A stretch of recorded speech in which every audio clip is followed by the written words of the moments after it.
فاسألوا أهل الذكر إن كنتم لا تعلمون.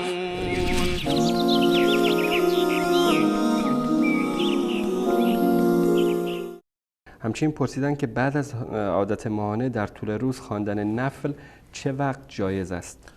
خواندن نفل به اصطلاح وقت مشخصی رو نداره. در هر وقتی که انسان بتواند مجاز هست که نماز نفل رو بخونند. منتها از نظر شرعی 5 وقت هستند که جزء اوقات ممنوعه هستند. واقعا اینم جزء رحمت الله متعال هست. برخی فکر میکنند که وقتی که الله متعال گفته مثلا که شما نماز بخونید، یعنی این که همیشه و هر گونه که دل ما خواست نماز بخونیم. در بعضی از اوقات الله متعال دستور داده نماز بخونید، این اطاعت دستور الله متعال هست و عبادت هست. در برخی از اوقات الله متعال فرموده که شما اجازه ندارید که نماز بخونید و این اوقات که به عنوان اوقات ممنوعه هستند 5 وقت هستند. بعد از نماز فجر در واقع که شروع می شود تا زمان طلوع آفتاب و بعد از نماز عصر تا غروب آفتاب، یعنی نماز نفلی رو که بدون سبب باشه نباید خوند.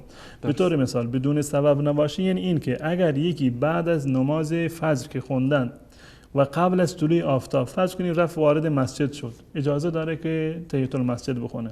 یا مثلا وضو گرفت، اجازه داره که تحیت الوضو بخونه. این نمازهایی هست که سبب داره.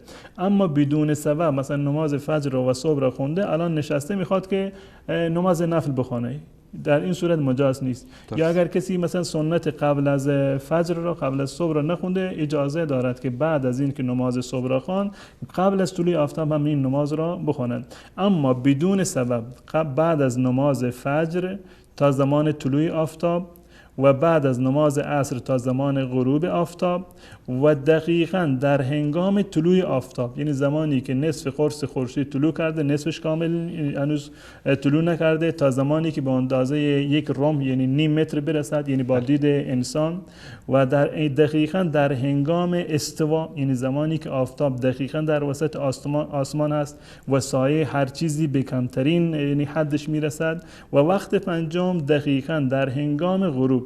این 5 وقت اوقات ممنوعی هستند که نفل مطلق رو انسان نمیتونه در این اوقات بخواند. اما اوقاتی که نمازهایی که سبب دارند یا نمازهایی که فوتی و قضایی هستند، حتی در این اوقات هم اشکالی نیست انسان اونها رو بخواند، زیرا که رسول الله صلی الله علیه و سلم فرمودند من نام عن صلات او نسیها فلیصلیها اذا ذکرها.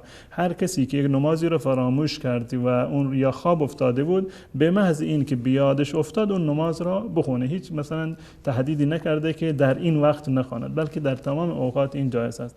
اما نماز بدون سبب در این اوقات پنجگانه که عرض کردم خوندنش درست نیست.